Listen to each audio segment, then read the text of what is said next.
Welcome to Black Sheep and Bad Apples. I'm your host, Lauren O'Brien. Thank you guys for being with me. And that was the fresh taste of a Sierra Nevada hop bullet being opened just there. Plug. Very, very pleasurable drink. And that's what I'm going to be drinking on tonight. It's a very solid plug. And I want to thank my room full of guests tonight for being here. We're going to start off officially with Mr. Shawn Hill here at Fourth Corners. How you doing, buddy? I'm doing pretty pleasant. Good to have you back on. You want to announce yourself? No. Okay, Sam, the man himself, is here in the studio with us. Can we get a round of applause, boys? In all his glory. Thank you. He's back. Thank you. Thank He's you. back. Thank you. You're welcome. And a new guest of ours, Mr. Cody. Hey, how's it going? Cody Bass. Welcome to the podcast. Thanks. Yeah, and we're gonna talk a little bit about what you're up to a little bit later in this shit. Okay. And then Mr. Joe Dacey. Howdy, howdy. How's it going, buddy? Pretty good. So- Had a real interesting day driving all the way to Chico to go to a gun show. And I actually I drove past the Sierra Nevada Brewery. Oh, hell yeah. I saw cheers that to while I was them. over there. That's a plug. It's definitely a plug. So what do you guys know about tonight? Because I know I've leaked a little bit. What do you guys know about what's going on? Murder mysteries. That's not it. No, You're not playing Wrong. Clue? like a mile off. Oh, wow. Actually, the opposite. So I I brought brought my- this candelabra for nothing, huh? I brought my monocle. I thought we were playing a game of Clue. Yeah, Just- and Cody, did you bring the Ouija board like I asked? Not this time. Sorry. God. Ah. Well, that's fine, because the murder mystery you guys apparently have just been listening to Sam's rumor is not what's going on tonight. Tonight, It's the opposite. It's a survival mystery. It's how not did really a he mystery. survive? And actually, that's a very fair point. Yeah, Well, I it is. guess that is a mystery. It is kind of a good point because tonight we're talking about a guy named Philip Ashton. Long story short, he was Ashton. Ashton. Yeah, Don't make fun of him Ashton already. Kutcher. yeah. And so no, Philip Ashton. So I'm All gonna the be same. yeah, like Ashton Kutcher. Yeah. And so I'm gonna be calling him Philip and Ashton throughout the movie, Philly which you Ash. guys aren't watching because this is Ashy a Phil. podcast, but this is now a movie. Movie podcast. It's a movie podcast. Movie That was cast. dumb. I don't know. Yeah. Movie cast. There we go. We nailed it. So, So all you stuck in your pods, here's a movie cast. Sweet Sierra Nevada. Our story tonight, as I've already mentioned, is about Mr. Philip Ashton. Born in 1702, Ashton was a simple working man from Marblehead, Massachusetts. And you can find an account of his stories in his memoirs entitled Philip Ashton's Memorial. Very weird thing for a book to be called because he self-wrote it. Oh, that is. But that's also where we'll be getting a bulk of our information tonight. Does he refer to himself a lot in the third person? He does not. Okay, good. Unfortunately, That's my he's very biggest pet long-winded peeve. though, and I think that was the hardest thing about this whole podcast is that he's long-winded. I approve of. Well, I mean, there's like at one point he's got like 4 paragraphs with like 2 periods in all of them. So Ooh, it's he like likes to run. yeah. So I'm gonna try to do my best tonight to like go through some of his quotes without fucking them up because they do have very poignant points that I'm not trying to like skip over, but I might have to say them over and over again because it was very hard to read. Ashton's story begins in Cape Sable, Nova Scotia on Friday, June 15th, 1722. He had been fishing upon a schooner named the Milton in the company of Nicholas Merritt, his captain. After a day of fishing, their plan was to anchor in the harbor and to leave after the Sabbath, and everything seemed normal as they entered the harbor and saw several other fishing boats had arrived back to shore before them. In the distance there was a brigantine, a very large boat for the time. They had seen it and assumed it was going on from it was a ship coming from the West Indies going about its normal business, as it wasn't that uncommon to see big boats going about usual business. The brigantine launched a small vessel with 4 men upon it to make for the Milton. When the boat came close, no one on the Milton had a single thought that these were anything other than respectable, noble men. When the boat came alongside Ashton's schooner, the men stormed aboard and started yelling and shouting as they brandished swords and pistols. Of course, since we know what this story is about, they were not friendly as they seemed, but they were pirates. Badass. Yeah. Nobody aboard the Milton thought to grab their weapons until it was too goddamn late. That's what you get for trusting. Yep. Pirates. Especially in the Strangers. 1700s. I mean, they didn't know it now. You know, we know it now, but Jesus. Unfortunately, being unable to defend themselves from their incipient hijacking, the men submitted their boat, possessions, and lives to the hijackers. It was later learned that these men had not only surprised just Philip Ashton and Nicholas Merritt's crew, but a dozen or more so boats throughout the evening of the 15th. So they were just going into this place and fucking taking them. Nobody aboard, oh, I already read that part. They showed Ashton and company to their boat and set back for the brigantine, into their boat, rather, where, in Philip's words, the, quote, infamous Ned Lowe was waiting for him. Now, Lowe in our days isn't a very well-known pirate, and he only committed acts of piracy for about, like, 3 years. So it's a very unfortunate affair that Philip found himself in his company. With 42 men aboard, Philip, a very religious man, as we'll come to see, found the company distasteful. A quote from his book. Quote, "You may easily imagine how I looked and felt when too late to prevent it I found myself fallen into the hands of such a mad, roaring, mischievous crew. Yet I hoped that they would not force me away with them, and I proposed to endure any hardship among them patiently, rather than turn pirate with them." He had a lot of like secret gay thoughts. You know that I don't know. It's the 1700s, so you never know. You know, he's coming from like Marblehead, Massachusetts, which is very like still British because that's Because they just sound like they're having a good time on that boat. yeah. It's, I bet you they're having people are having so a much real bad time on that. Oh yeah, there's definitely What, pirates having a bad time? No. causing bad times to others. Welcome to the crew. It's that bully Here's your circle. ass right? raping. If you Jesus. you know your bully's getting it twice as bad as you. Jeez. Talk about cyclical abuse. Aboard the brigantine, Captain Lowe sent for Philip and his friends, and upon his arrival presented him with an offer: sign the papers and join us, or die. He refused and was thrown into the hold. The next day they were moved over to another captured schooner, and Captain Lowe used this boat as a makeshift prison to hold their 30 to 40 other captured men. Quote, the next Lord's Day about noon. I wish I could do that accent a little better. Lord's Day. The next About Lord's noon. Day about noon. End quote. They were gathered in the brigantine's by the brigantine's quartermaster and ferried into the presence of Captain Lowe. As one can imagine, Captain Lowe was a very ill-tempered man who became volatile very easily. Wielding a pistol, and my favorite detail, with a mouthful, which we can assume is food. So, wielding a pistol with a mouthful, Lowe asked the men Or very... just mouthful, period. Yeah, just mouthful. That's all Just that's in the mouthful, memoirs. yeah. That's all the only detail I could get out of it. So I like to again, think it's sawdust. I like to think of it like it's fried chicken or something like super disgusting where there's grease all over his mouth. Or but- it's like some weird old-timey technical term pertaining to pistols. That's Yeah, what I was like like, the what? pistol had a mouthful. It And all- like everybody Full- knew in Yeah. 1738 He had a what mouth that meant. like while wielding It his probably meant syphilis. or just something like he had a His lot pee to was say, purple. but like he was holding his pistol. You know what I mean? It was like I could either say a lot or I'm gonna shoot you. And that's Yeah. it, like with a mouthful. Would you like, that very well could be what this is because it is the 1722 and he's again a very volatile, pissed off pirate. So I was joking, but now I really believe it was syphilis. I think that works too. wielding a pistol and with a full mouth, Lowe asked the men very sternly, "Are any of you married men?" Huh. Dumbfounded, these men tried to uncover this man's verbal trap as they stayed silent out of fear they may answer incorrectly. Yeah, what do you say to that? If incorrect, they may become a disposable object rather than a human being and be tossed in the sea like a piece of trash.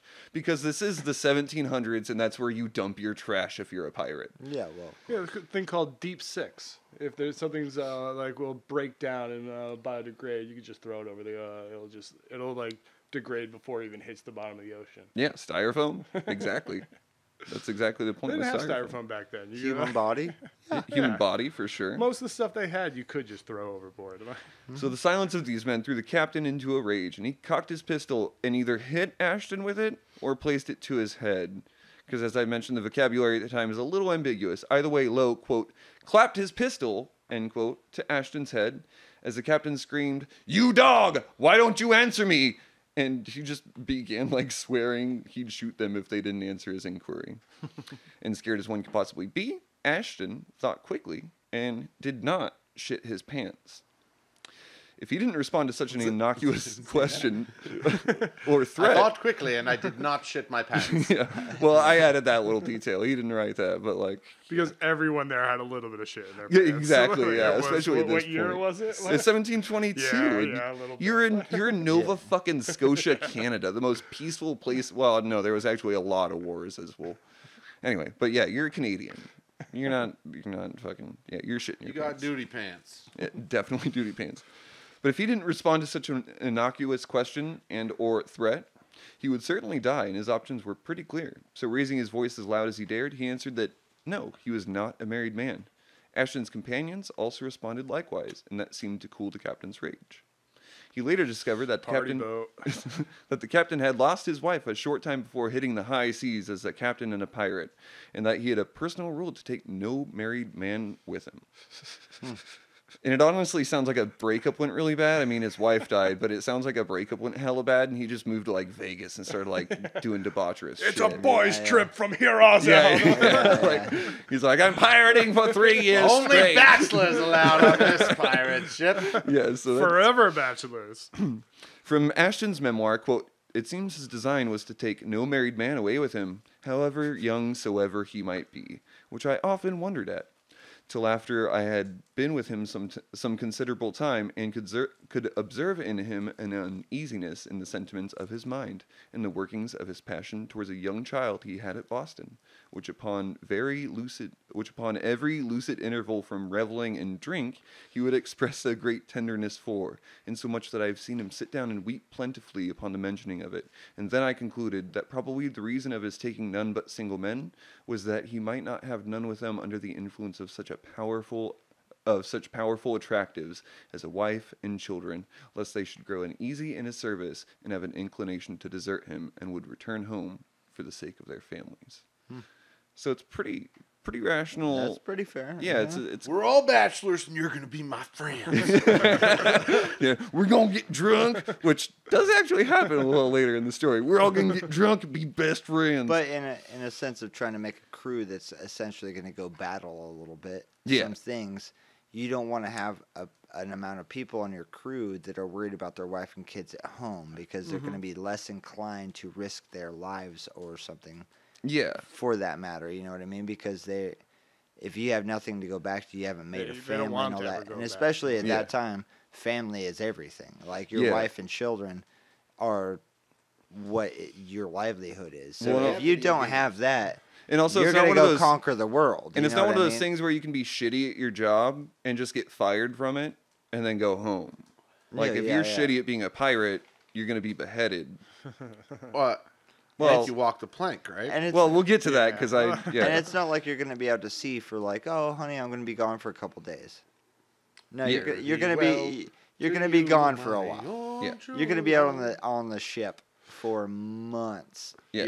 years. That's I'm like, I mean, they called it getting Shanghaied because they would steal you and then sail to Shanghai and force you as a sailor to sail the boat. They were like, Yeah. well, we're going to Shanghai and you can Yeah. either sail or die. And Have that's you ever- exactly what's going on here in this story. Right. So shortly thereafter, the captain spoke with them again, inquiring as to if they'd sign his documents. And being a little goody two-shoes as he was, Ashton said no. But in my research, I also came upon some of the articles that Ashton was being threatened to sign. And it's actually a pretty decent document for the time. So this is the Code of Conduct of the Pirates. Yeah. Number 1 is the captain is to have 2 full shares.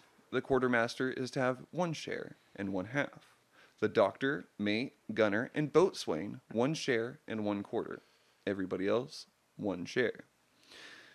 Number 2, he that shall be found guilty of taking up any unlawful weapon on board the privateer or any other prize by us taken, so as to strike or abuse one another in any regard, shall suffer what punishment the captain and majority of the company shall see fit. Democracy. Number 3, He that shall be found guilty of cowardice in time of engagement shall suffer what punishment the captain and majority of the company shall see fit. So again, you can't be shitty at your job and just like go home and like be fired. Like your shit's terrible. Number 4, if any gold, jewels, silver, etc. be found on board any prize or prizes to the value of a piece of 8, and the finder do not deliver it to the quartermaster in the space of 24 hours, he shall suffer what punishment the captain and majority of the company shall think fit. Number 5, he that is found guilty of gaming, which is gambling, or defrauding one another. Actually, I don't think it's gambling, but it's hard to say in this time. He that is found guilty of gaming or defrauding one another to the value of a royal plate, I don't know what a value of that is, shall suffer what punishment the captain and majority of the company shall see fit.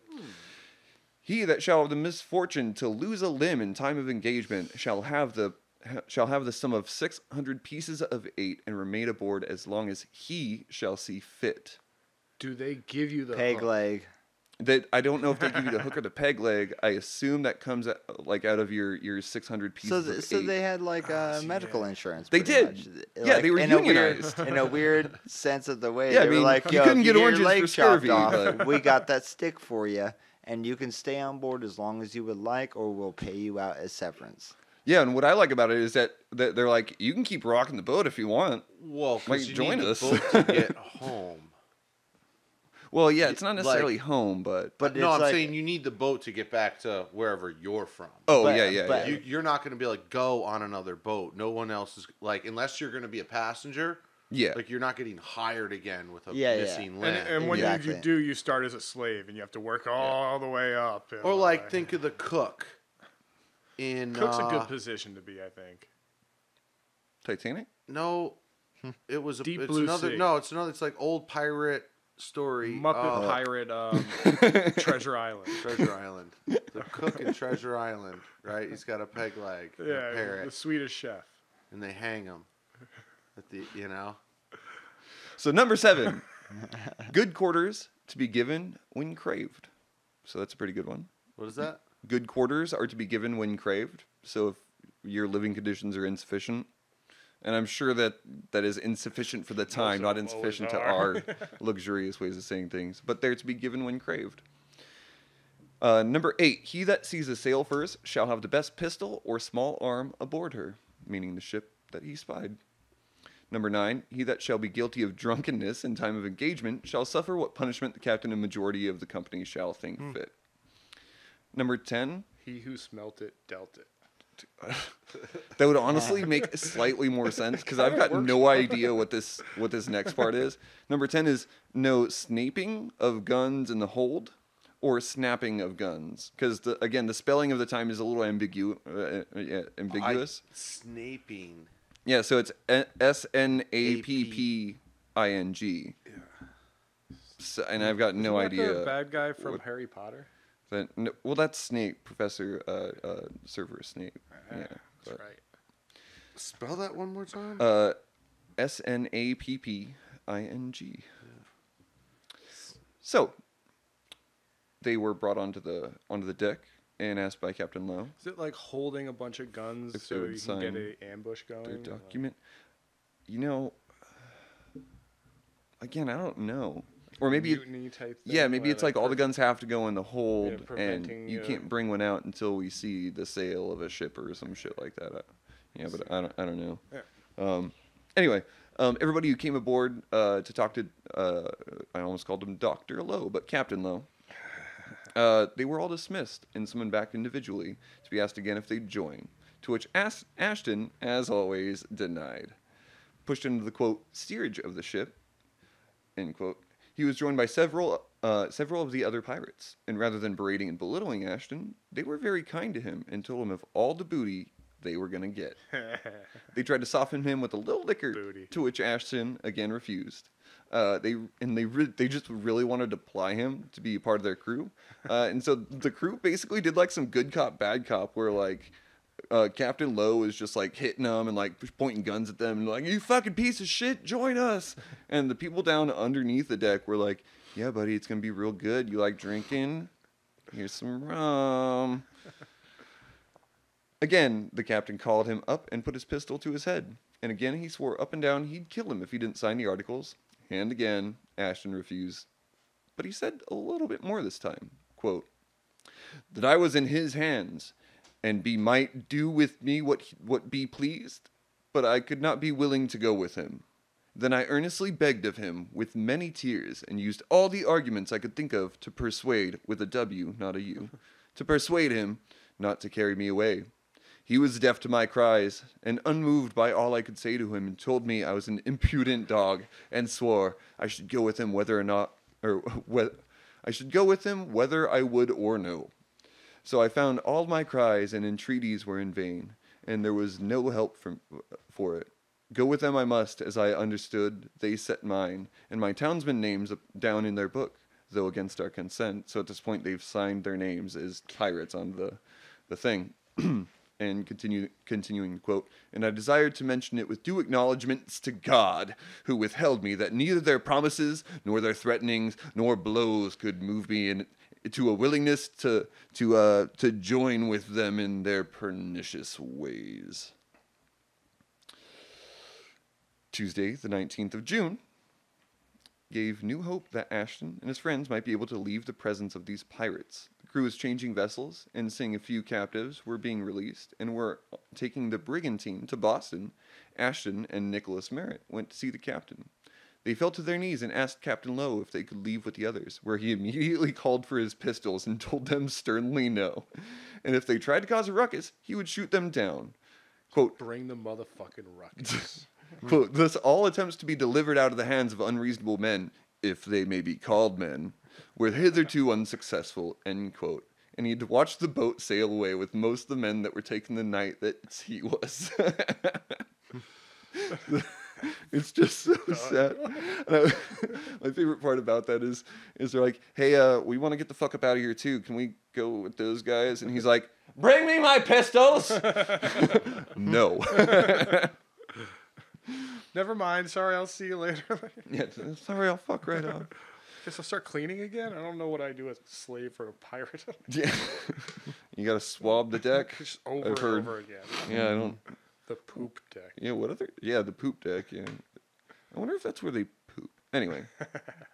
But before the brigantine had sailed away with all the captives being released, Ashton saw an opportunity to escape. You see, the ship had a dog, and while fetching some water, some men had left the dog on shore. Captain Lowe, at seeing his dog on shore, told men to retrieve it. This is where Ashton thought he would escape.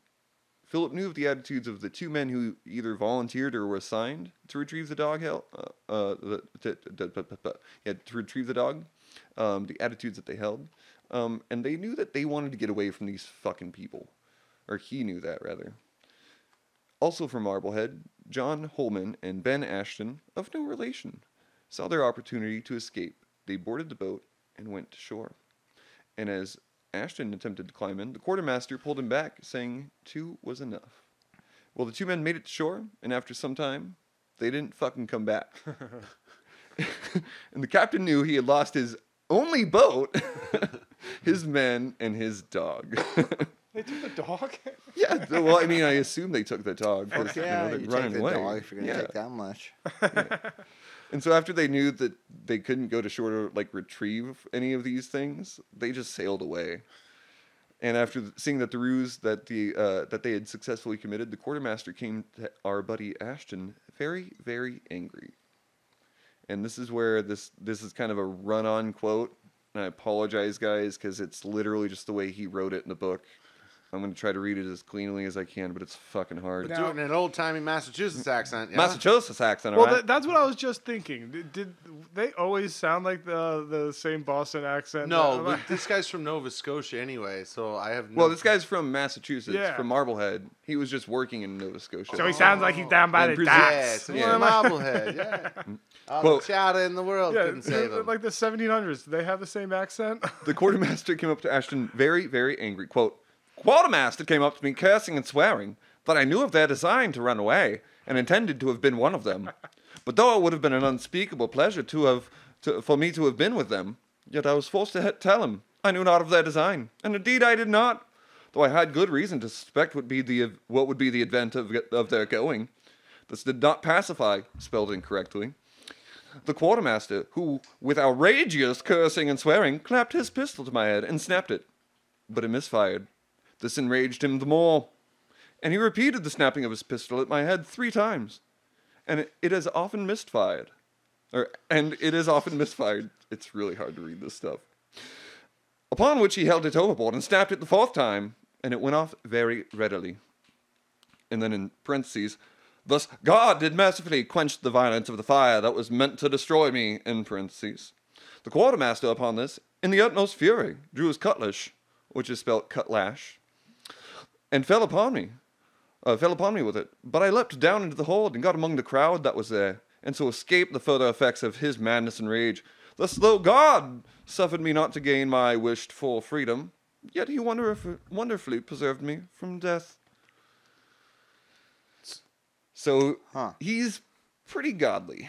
So that answers one of the questions about what do these words mean? Snapping pistols means basically dry firing. Yeah. Like, okay. don't sit in the fucking armory dry firing the pistol. That makes a lot of sense. Because they're flintlocks and the armory's full of fucking powder. That makes so much sense. And so if you catch some idiot in there doing any of that shit, you beat the brakes off that idiot. Yeah, you and the captain and company do what you see fit. You probably just throw him off the boat.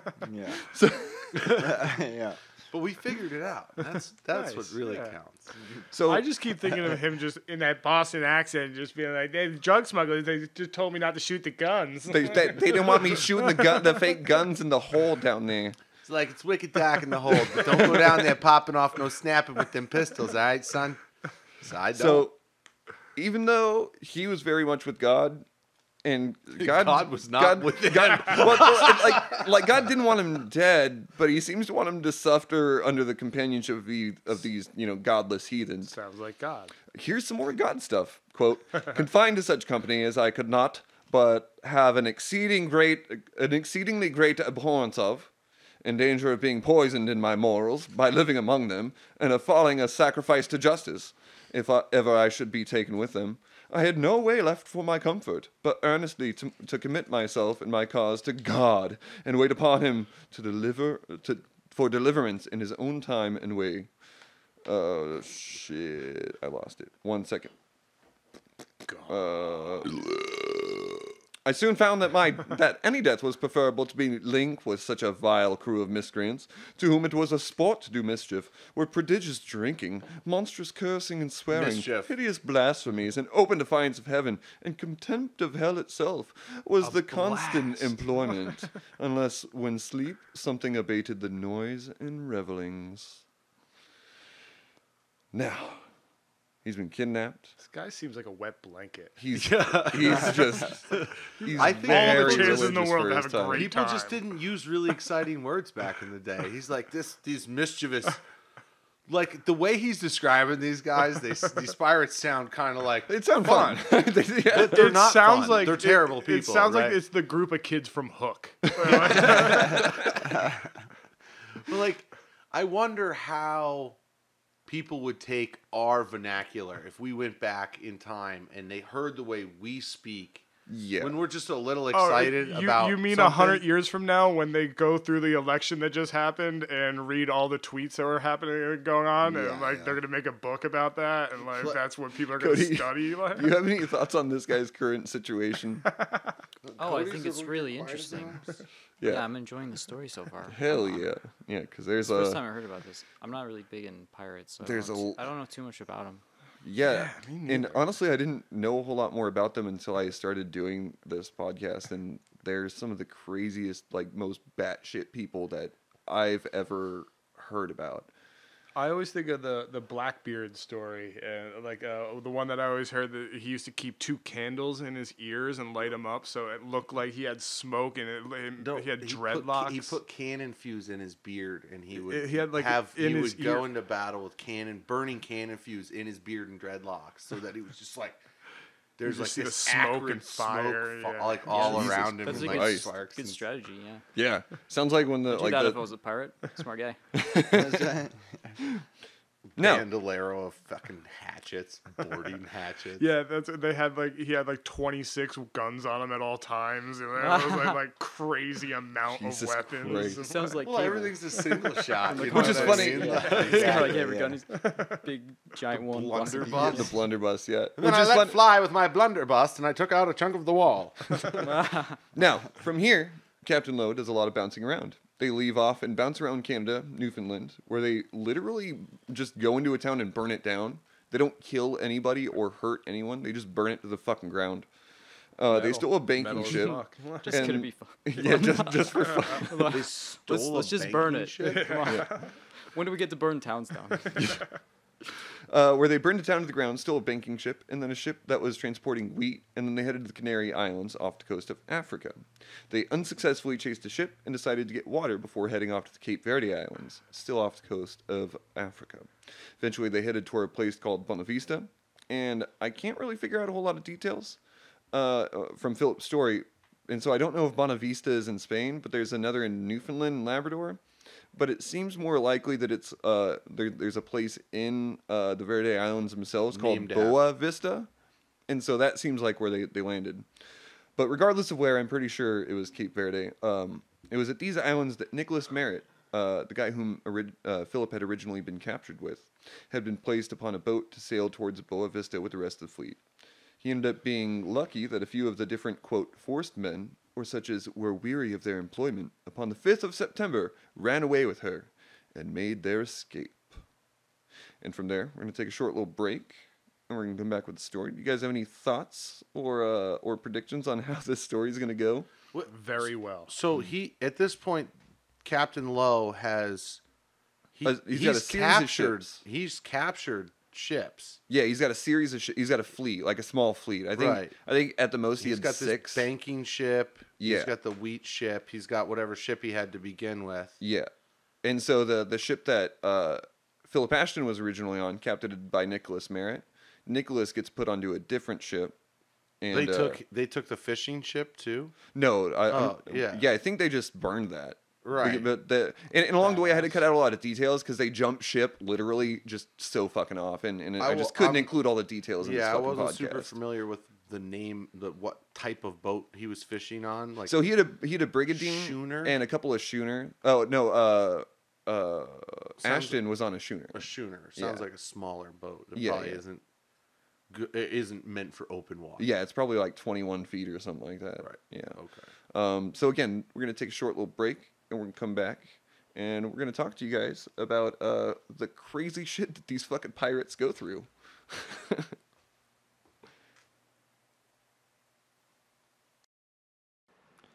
This week's episode of Black Sheep and Bad Apples was brought to you in part by Fourth Corner Studios, helping independent musicians and artists in the greater Hayfork metropolitan area.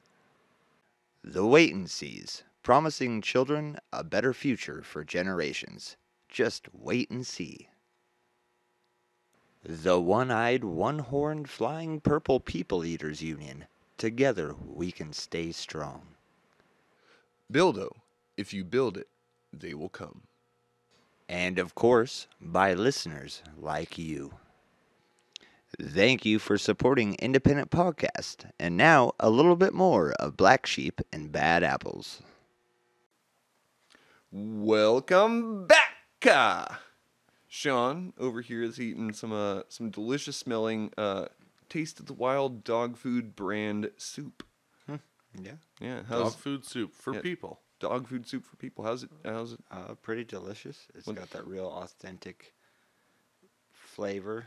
It's good that for his the- coat. Is that the lamb? Is that the little- lamb and venison? Yeah, a little fish oil. Oh, Oh. ooh, I mean, it's So- always for the coat. that's like highbrow. That's highbrow dog Yeah, food. well, that's how we do it. Jesus Christ. Honestly, it smells delicious. I wish that I ate dog food.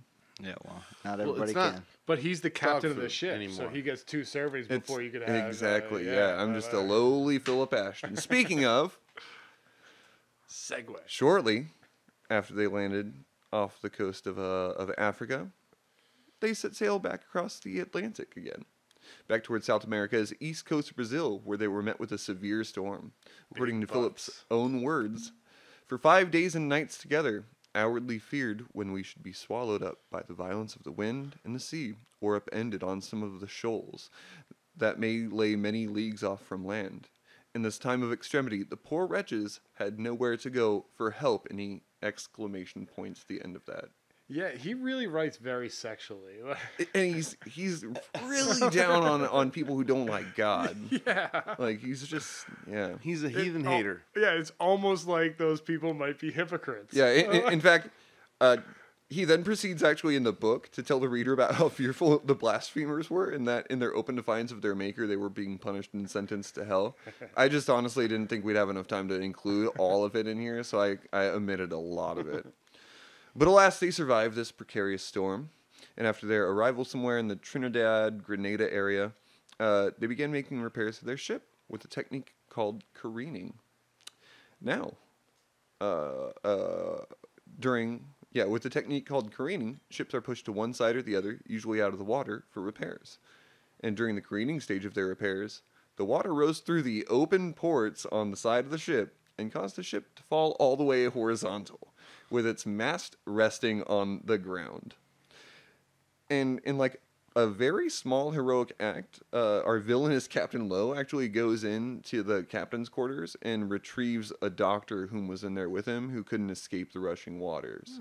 So he's actually, like, he's not a total piece of shit. You don't let your doctor die. Yeah, exactly. Yeah, that's what I was thinking too. It's like, it's self-preservation. Yeah. He owns a fleet of slaves. He's like, if anybody's going to keep me alive, it's going to be this one. And I saved his resources. That was... Yeah. And so only two and people... then later on, Johnny Your Depp evil plays him in a henchman movie. doctor, Right? like, for sure you're going to go save him. So only two people ended up dying during the careening of the frigate, which is actually really good numbers according to 1722. Yeah, normally people that die like than that in a day. Yeah, Like, just accidentally, like they look at the sun for too long. But during the struggle, Ashton was somehow left out in the water, and being a very poor swimmer, thought he might be left to his fare of dying in the ocean, as these men didn't pay particular attention to him. After a boat passed several times, very full of men, he then seriously considered that they may just leave him to fucking rot in the ocean. But as Philip Ashton would say himself, God spared him, and he survived to get back on the boat. And from there they bounced from Santa Cruz to the U.S. Virgin Islands, Santa Cruz, which is now the U.S. Virgin Islands, to Curacao and Artagna, Argentina? No, Cartagena. I can't pronounce it. Anyway, between Cartagena and Portobello in Panama, they chased after two ships, one being a man of war, and decided against taking it. After turning off, it had way more guns than they did. So we'll let them go. Yeah, and so after turning their literal, like, small fleet away, the man of war gave chase. Man of war. And, actually, at this point, there were only two ships. And so the two ships decided that it was easier to chase one or the other, but not have both crews go down. And so Farrington Spriggs was pilot of the ship that Philip was on at this time, Captain Lowe being the pilot of the other one. And they decided to part ways, where the man of war decided to chase Spriggs' schooner, which is where Ashton is, in case you guys forget. Luckily, after a short chase, somebody upon the schooner knew of some shallow shoals in the area, and they proceeded to escape their pursuers by forcing the man of war aground. And they weren't separated for a very long time, unbeknownst to each other. Oh, where'd that go? Shit. Oh, there we go. Unbeknownst to each other, Spriggs and Lowe's, a couple of months later, began a series of volleys against each other until they both raised their pirate flag. And from there, a big celebration came about, where there was just a bunch of, like, drinking and, like, being excited and, like, oh, it's fucking you. Sorry we volleyed your ship with a fucking cannon. Yeah. It's like when you see someone wearing a Primus shirt. Yeah. Like, yeah, I can party with you, man. No, yeah, it's like if you're fighting with somebody and then you both take off your sweatshirts to fight each other, but you're both wearing the same Primus shirt. Yeah. And now you have to be friends. Yeah, it was like that. So, around this point, they had arrived in Port Royal, which is Old Port Royal now, on the island of Rotan. Makes They sense. set themselves on kind of a sort of rest and relaxation day. In Ashton's words, when we had gotten in here, Lowe and some of his chief men had got ashore upon one of the small islands, which they called Port Royal Key, where they made them booths and were carousing, drinking, and fighting, while the 2 sloops, the Rhode Island, and that which Lowe brought with him from the Ray, were cleaning, which means they were cleaning both of these ships, but his language is just fucking terrible. Yeah, every time you say sleuths, or I keep thinking you're saying sluts. No, that's a schooner. Or no, yeah. There's a lot of old-timey words that I'm just trying to pronounce that I'm sure I'm getting terribly wrong. But it was here on this island of Rotan, Philip Ashton would fight for his freedom, suffer through some of the worst situations the Caribbean has to offer, and according to his religion, he would be tried by God. Oftentimes, the crew here at Rotan would go ashore to find things that they required, and in the world of salty seas, water was by far the most necessary. Captain Lowe and his company were not impervious to this, and seeing others go to shore, Ashton Philip had an idea. Not unlike his previous idea to go to shore to retrieve the dog. Very much the same. He offered to help the men going ashore, pleading that he hadn't set foot on the shore since his original kidnapping, and convinced them of the idea that the island is full of dangers, and his best chance of survival, and convinced them of the idea that the island is full of dangers, and his best chance of survival would be to stay with Captain Lowe and company. Seems like bad writing. It sounds like that's what they were trying to tell him. This seemed to pacify the small crew, and they allowed him on board. I have no idea what happened in that sentence. A small shuttle pushed off towards the island of Rotan, Philip on board. It was here his particularly simple plan would be put into place. He would not be returning to the company that had shipped him around the world against his will. He would go ashore, disappearing into the thicket, and they'll give up their search after a short while and leave, unless his plan went wrong. In such case, they would find him and surely kill him for desertion, though he is not part of their company and had not signed their documents.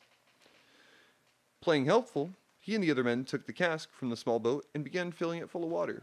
As the cask filled, Philip wandered along the beach, looking at stones and shells, making good his escape.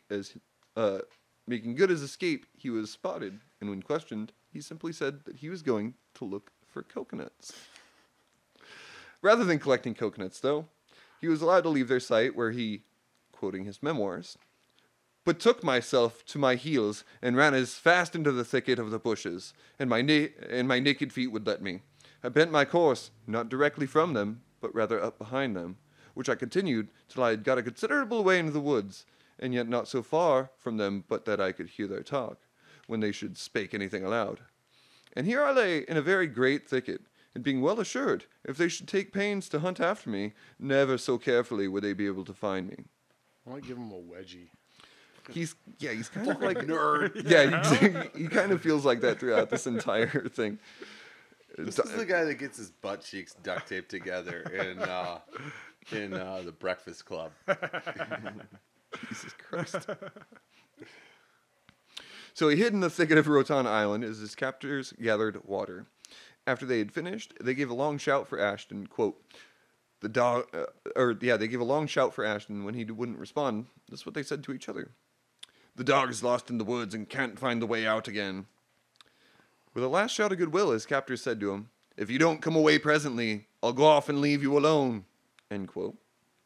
Seeing this as a temptation to rejoin a band of blasphemers and rebels, he stayed quiet while they hollered at him. Fearing they would return armed to finish him, he made his way for the shoreline, but just in the thicket enough to remain hidden, and began watching their movements. There was no arms, no motion, no returning boats. 5 days he stayed hidden from the men in the bay, until he finally saw the boats on the coast open sails and sail off into the proverbial sunset. I just imagine hearing just party music going, and everyone's just like dancing, and he's just like, "Blasphemers, they're gone, good." Yeah, definitely. He's like, tss, tss, tss, tss. Like DJs come out on the island and start like throwing rum. Yeah. It's like spring break. But it was here he realized his plight, and our story takes its final turn. Philip Ashton now reflects upon his situation with a phrase that makes me understand from where our current colloquialism comes. Quote, "When they were gone and the coast clear," didn't realize it came from that. The coast is now clear. "I began to reflect upon myself and my present condition. I was upon an island from whence I could not get off. I knew of no humane creature within many scores of miles from me. I had but a scanty clothing, and no possibility of getting more. I was destitute of all provisions for my support, and I knew not how I should come at any. Everything looked with a dismal face. The sad prospect drew tears from Give him a wet willy. The sad prospect drew tears from me in abundance. Yet since God had graciously granted my desires, the only reason I say it like that is because he capitalizes God in his memoirs. Yeah, he like really emphasizes it, and I don't want to like paraphrase him script, like, too much. Big and shit. I was scantily clothed. Yet since God had graciously granted my desires and freeing me out of the hands of sons of violence, whose business, and then again, since it's a really shitty writing, there's a thing that's missing here. It's like censored almost. But it says, it's exactly redacted. Sons of violence, just a bunch of curses. whose business, blank, to devise mischief against their neighbor, and from whom everything that the least face of religion and virtue was entirely banished, unless that Lo would never suffer his men, again a blank, work upon the Sabbath. It was more devoted to play, and this is where he starts rambling, and I'm really sorry, guys, because it's so hard. Does this come from like from his memoirs? His memoirs, erotic written in like fiction. This is just that shit. He wrote a journal. He wrote his memoirs as he died. Not as he died, because he lived through this. Yeah, I think it was like a year after he survived. Right. That's when he wrote all this. So it's very emblazoned, very passionate. He sounds like he can't write. It does sound like that, because schooner is an actual word. Yeah, but he sounds like a little dandy, and they're really big boats. In his paragraphs, again, I'm not exaggerating entirely when I say there was like 4 whole paragraphs that had maybe like 3 periods in between all of them, and so like again, it's kind of hard to read. You're gonna be sparingly with those punctuations. Yeah, his paragraphs. I've seen some of them sit down to read in a good book. Therefore, I purported to account all of the hardship I now might. And I have seen some of them then sit down to read in a good book. Therefore, I purported to account all the hardship I might now meet with as light and easy compared with being associated with them. And again, I think some of that redacted stuff is him actually saying that like these people don't read books, they don't read the good book, and like a lot of what he's saying is kind of lost in the stuff that, you know, as Joe was saying, is kind of redacted, because it's really hard. It's harder to read than it is to put quotes in here. That's what I mean. Is like this guy wrote in English, and so this is like it's like a translation issue. Somebody at some point translated his actual written stuff, and encountered words that were not words. Yeah, or maybe it was a manuscript where he read it and somebody typed it out later, and it was just like I don't have a fucking clue. Literally. Well, it was that language that they speak in Boston. I mean, Bostonian. I don't know. So he's very glad to be left on this island, and he's away from all these fucking miscreants, and he's so pleased to finally be just on shore, fucking alone. Be scantily clad in the glory of God. Yeah, so you guys, he spent a total of 8 months and 3 weeks aboard Captain Lowe's ships, and now he's ashore. Based upon what we know about him, how do we think he's gonna do, Mr. Cody? On the island. On the island, what do you think his chances of making a good life for himself are? Don't think he is. Yeah. I mean, well, if God's on his side, he'll probably save him, right? And honestly, I think You just stand in the center and pray. Eventually something good will happen. Yeah, the more we read the story, the more I'm kind of leaning with him on the God thing. Yeah, he's got the faith thing, I think, going in his favor on this one. It's he's going full par on this. Especially when you realize that he still lives there now and operates a Waffle House there. Right. It's crazy. Married to a lady named Karen. Yeah. She always wants to see the manager, who she is. Right. She's the manager of the Waffle House. Stuck in the bathroom for hours. And it's him just yelling at the manager. I am the manager. I am the manager. It's like, oh shit, Sharon's on her shit again. Sharon, they're all the same woman. It was 1722. 1722, yeah. Yeah. So I mean, Sharon, Karen. It's one name, Sharon, Karen. Times. Schooner. Exactly. Harpooner. Schooner is a sailboat. And I don't know if I said it explicitly, but he's also like a 19-year-old at this age too. Oh. Like he's 19 when they pick him up. Well, then of course. Yeah. And so it's to be understood that he's a little like. Well, at least he's like prissy. Halfway to being dead. I mean, most of the way, yeah. Well, actually, what I know about the days of old is that, like, it was, if you lived to 30, you were probably going to live to 60, and that wasn't, like, an unusual thing. But it was living to the 30 thing that really counted. Yeah, like, 19 years old in 1722 is like you've been an adult for a while now. Yeah, like at least 6 half years. a decade. Yeah. 6 years. Like, yeah, it's your job to go out and go the fishing. 20s are going to be a little rough. Yeah, exactly. Which is what we find here in this story. right, he'd been working professionally on the schooner fishing boat for the last 15 years. In Nova Scotia, nonetheless. Like, some of the, like, and again, doing a little bit of research, it turns out Nova Scotia has not been that peaceful of an island in Canada for a very long time. No. There was a lot of wars going on. And so when I did the cross-reference to figure out if, because in his memoirs, Philip Ashton says that Lowe reports that he did not kill anybody after burning that village we talked about. And so I wanted to cross-reference that with actual, like, people who lived there and were able to do history. And I went onto to the website of the town. I can't remember the town and the town's name at the moment.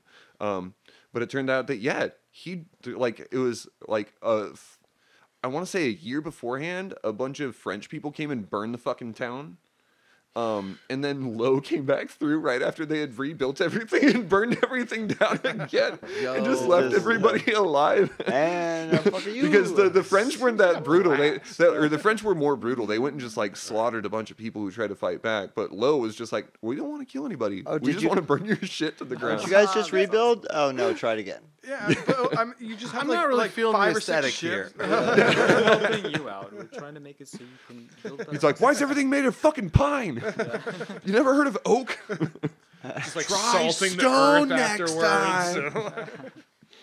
But no, there was a lot of fighting up that way between like the Dutch, the English, the Belgians, the French, and the Belgians. They were pissed and off I feel a lot like, of the time. Oh, dude, Canada and Belgium are still like technically at war, aren't they? I think They're like in contest over some island. Is No, it that- Oak Island with all and the they keep- treasure there. And they keep it going and like taking down the other side's flag. I think and that's- I putting did their hear flag about up. I think that's they Greenland. do it like in the That middle shit of was the, like kicking around yeah. Facebook. It's like, well, this is how you're supposed to fight. And it's just like, well, but It's just Flags flags and don't liquor. mean anything. socialist democracies, like, what do they got? Yeah, because I think it was Iceland and Denmark that are arguing, and what they do is or maybe Iceland and Greenland, whatever. But the idea is they just go to this island, they take the other's flag down, and they just like take it home with mine them, now. and then they take the bottle of liquor that they leave there, and they leave their own country's brand of liquor Right. there, and then they just fuck off, and then they So come it's back like every an couple ultimate- years. And It's like a. I imagine they do. So it's like a ultimate capture the flag. Like really- yeah. United Nations decides to play capture Well, the and nobody flag. wants to inhabit It's the island, so yeah. acceptable Yeah. fraternization.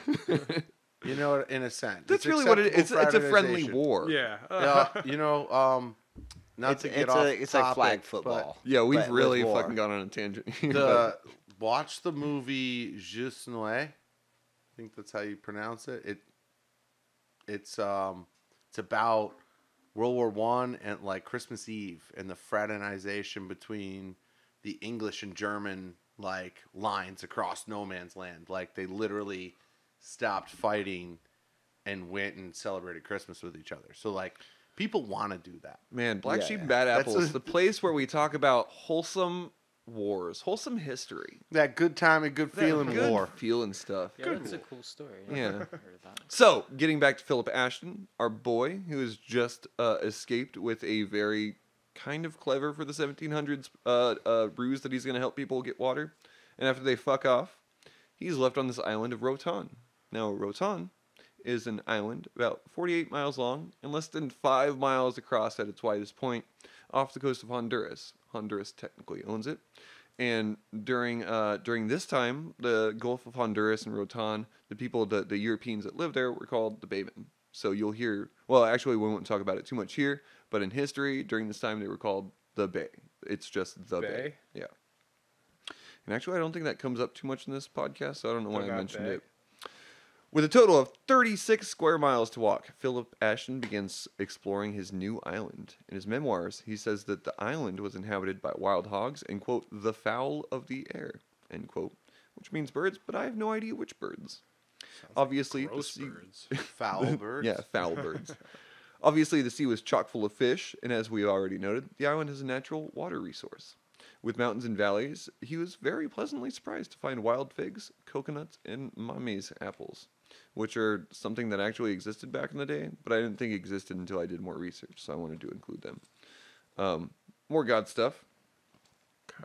Only More I God would stuff. Movie. Blah blah blah. Only I would say Yada yada yada. stuff. God. more God stuff. Quote, Coconuts. God stuff. Caught a fish. only I would Wilson. take notice of the goodness of God to me in preserving me from destroying myself upon feeding upon any noxious fruit, as the menjniel apple, which I have often took up in my hand and looked upon, but had not the power to eat of, which if I had, would have been presented with death to me, as I was informed afterwards, though I do not of what it was. He narrowly avoided eating the macanil fruit, which is what we call it now, and it's a type of manzanilla. And despite the name meaning little apple, it is very known to be very toxic. And so he avoided eating that shit and survived. I didn't know. And he had no idea. Yeah. That's pretty cool. And in the So story, he's smarter than that Into the Wild guy. in his memoirs, he actually talks about how he kind of follows some of the birds and some of the hogs, which That's the isn't way, birds are the way to do it. yeah, which because isn't the they best have- way to do it yeah. because there's a lot of toxicity resistance that's built up by certain people or certain creatures that eat certain things. But it worked very well for him because he watched the hogs not like just walk past these manzanita apples and he Birds was have like, very sensitive stomachs. Yeah. So I suppose it's better than seed just going wise. around eating whatever. yeah, definitely. Yeah, Just like grabbing shit off a tree, like It's like tree if Probably bark and avoid shit. what they're avoiding. If the native animals aren't eating something, then you There's so should much. probably Right. just not. Yeah, Probably not got try it. some sort of acid that's gonna make you feel not good You're or, not or gonna- worse. Yeah, like, you're not gonna be Eat bugs. Right. Eat Yeah. bugs. You got a better chance. For So, sure. taking inventory of his situations, he Yeah, could see on fish. other islands, and I don't have a fucking clue as to how. Maybe he saw them before he got off the boat, but he Wait, could see what? on other islands deer and wild hogs, Oh. and the shores were, quote, abound with tortoise, which were fucking sea turtles, because tortoises live only on land, and turtles live in the sea. I'd Or be eating they're sea turtles amphibious. all day. Yeah.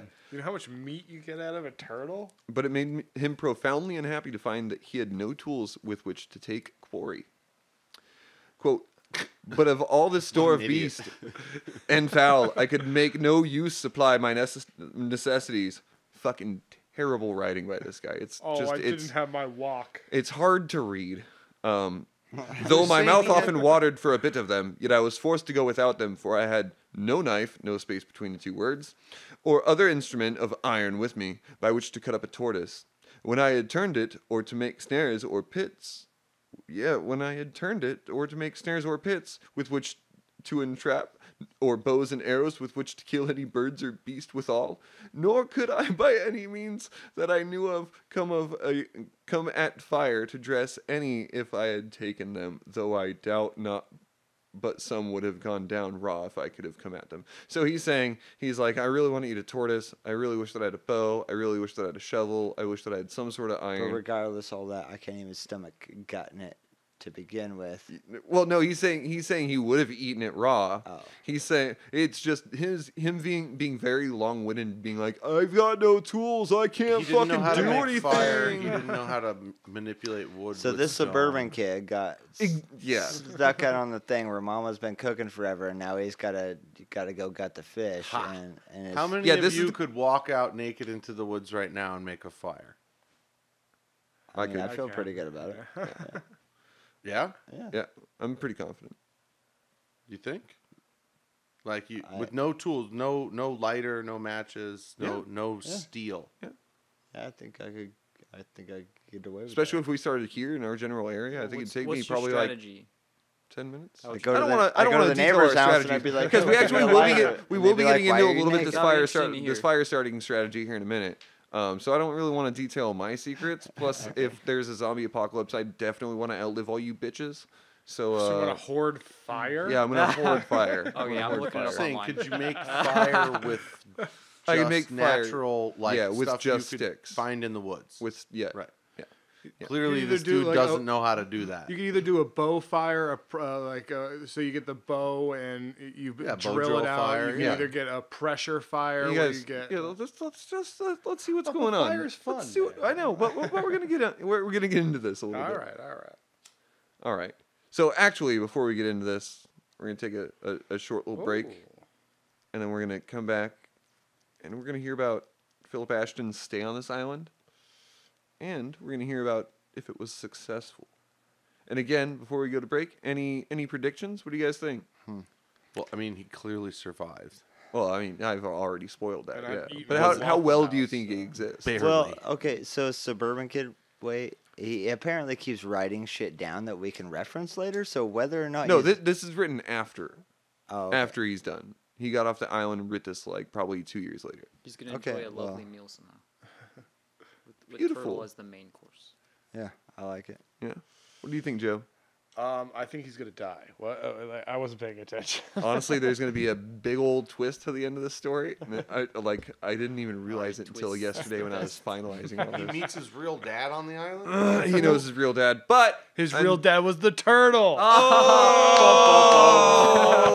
You ruined. All right, well that's the end of the podcast. Over. Thank you guys. This has been Black Sheep. Just kidding. This is our final I knew this episode. murder mystery. And break. Buildo. Build your own experience. We specially craft your personal device for custom sexual satisfaction. With easy-to-use software, you can literally design your own vibrator or dildo. Buildo. If you build it, they will come. AreWeFriends.com. It's like Yelp, but for your friends. Has love dealt you a bad hand? Is your love life taking too many pit stops? Here, we only have left turns. Find your checkered flag at Earnhardt.com. Blinderbus. Do you feel uncomfortable walking home alone? Not anymore. Point, shoot, blind 'em. Blinderbus. Are you ready to stick it to the man? Silence your politicians. Silence your enemies forever with a sword on a stick. Silence. Remote controlled deafenator. Make your enemies deaf and bleed from the ears. The remote controlled deafenator. Due to liabilities, the following statement is required by the FCC. I didn't do it! The following has been a message from Arsonists Anonymous. And now back to Black Sheep and Bad Apples. So, welcome back to Black Sheep and Bad Apples. We just got done laughing our asses off at something you should definitely look up online called The Diseases, and Casualties this year being 1632. It's something you will very much enjoy. It has nothing to do with the rest of this podcast, but holy fuck is it funny to listen to. Yeah, I kind of wish we captured that. It's funny and mildly terrifying because those are all the things that people start dying from as soon as like society crumbles. And, like, yo, no, you're gonna die from your teeth. Yeah, from teeth. And you're gonna get so sad. Measles. So we were gonna just die. So when we last left, we talked about Philip Ashton, our boy, who has now been here, who has gotten this island he's a little dandy, of Rotan. He's definitely a little dandy, but we're gonna call him our boy for the sake of the story because we're rooting for him. He disappeared on this island of Rotan, and he's found some food, and but he also finds a little bit more food. Twinkies. He did find a great method of finding turtle eggs, actually. Digging them out of the soft sand with his hands. Hear me out. Literally one day while walking down the beach with a stick in hand, he pulled it from the sand to find an egg at the end of it. Upon digging, he realized these eggs were fairly easy to find and consume. And so, talking about the 1722s and not about the endangered species of turtles, he was off to a pretty good start. Where turtles weren't really endangered yet. Yeah, exactly. Until this happened. Until Philip Ashton himself started fucking over the turtle population. This is the only island in the world with this particular breed of turtle. Beef of the week, Philip Ashton, pompous Christian the cunt. Honduran. He's the one who told us that Turtle delicious turtle meat. So things were off to a good start as he could find food, water, and he had built a shelter, and was no longer in the presence of blasphemers. In summary, his existence on the island was not a bleak one, and it gave him reasons to be hopeful of his survival. And despite his best fortunes, the island was also a home to what Philip describes as owlers. And this is where the research gets a little weird, so just brace yourself. Upon further research, I discovered owlers was an Old English dialect of the word adler, which is most closely related to our word adder, for snakes. Adder snakes is what he found, I think. And regardless of like the old timey things that he discovered, the research that I discovered about the island of Rotan is that they only have boa constrictors, and like there's only one variety of poisonous snake on the island, which he calls the barber's pole snake. So I don't know much about it. Regardless, nearly, if not all, of the snakes on the island were just constrictors. He did describe one as big as a round's waist, so they seem to have been fairly dangerous. And they also looked like logs, like tree logs that had fallen in the woods and were laying down. And so he describes at one point that I didn't include in this podcast until now, I guess, that one of them opened their mouth as wide and it was white as cotton. So we can assume that there was probably more like cottonmouths on the island at the time, because I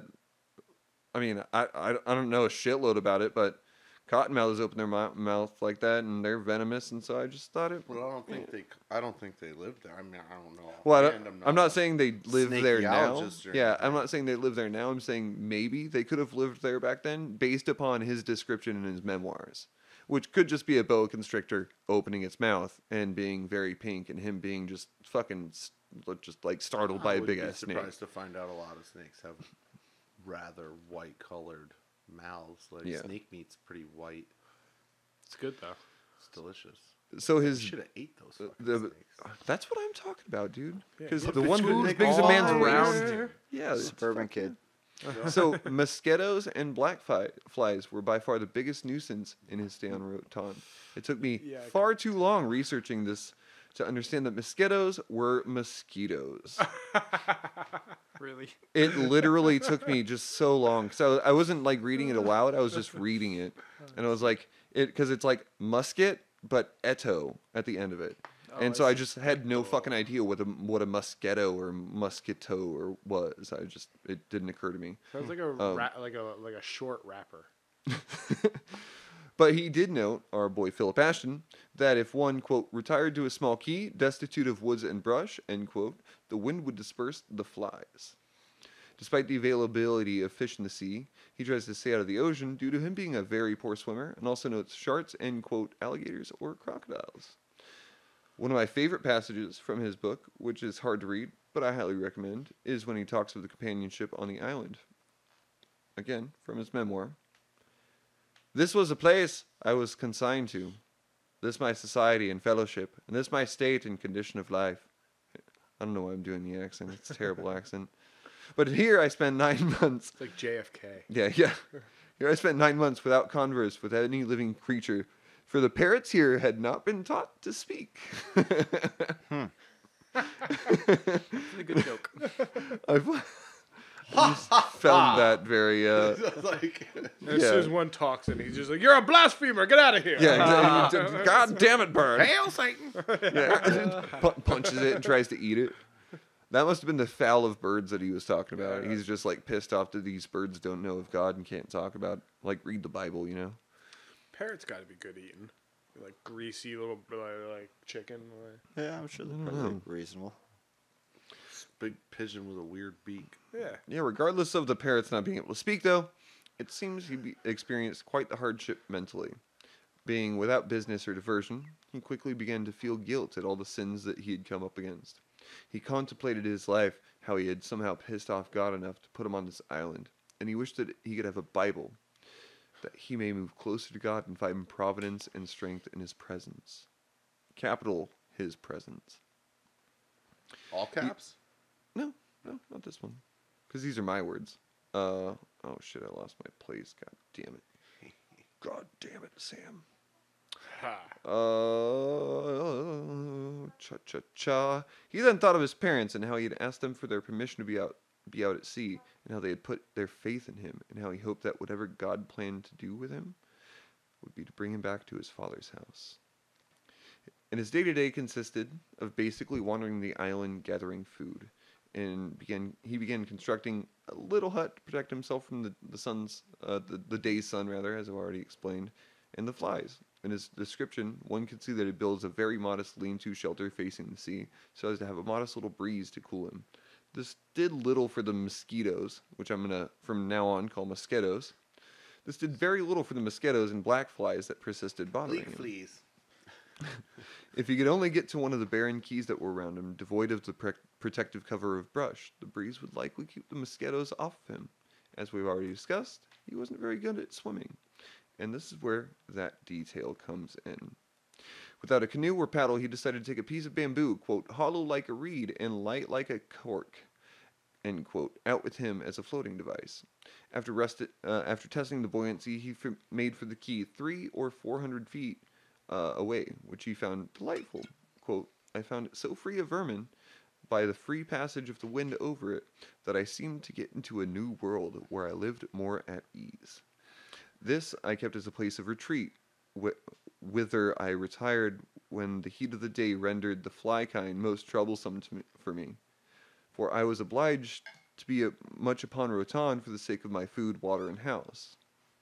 When I swam backward and forward from my night to my day island, I used to bind my frock and trousers about my head, but I could not so easily carry over wooden leaves to make a hut of, else I should have spent more time upon my little day island. Again, he's just have my day island. He's like getting hoity-toity. He's probably one of the first people that comes up with like, well, I can have a summer home over here away from these pesky little things. Yeah, he's an interesting fucking guy. And dandy fuck. He had a great many hardships upon this island, as daunting as it may have been. Being barefooted likely didn't make his task of survival more bearable. Between the broken and sharp branches of the woods and the searingly hot sand of the beach, sharpened shells and stones, keeping his feet from harm was an extremely difficult task. Oftentimes, Oftentimes, he would have one of these foreign objects puncture a healing wound, and it would send him into bouts of woe. And again, I'm quoting because his book is just the best resource. Whoa. And obliged me to sit down and weep upon by the hour at the extremity of my pain. So he's in so much pain at this point, and God's forsaken him so much that he, like, anytime his feet get re-injured, he has nothing else to do but just cry for hours at the prospect of his situation. So as I talked about, like, he started off really fucking solid on this island. He's doing pretty good. There's food, there's water. He knows where he can get some crabs and shit.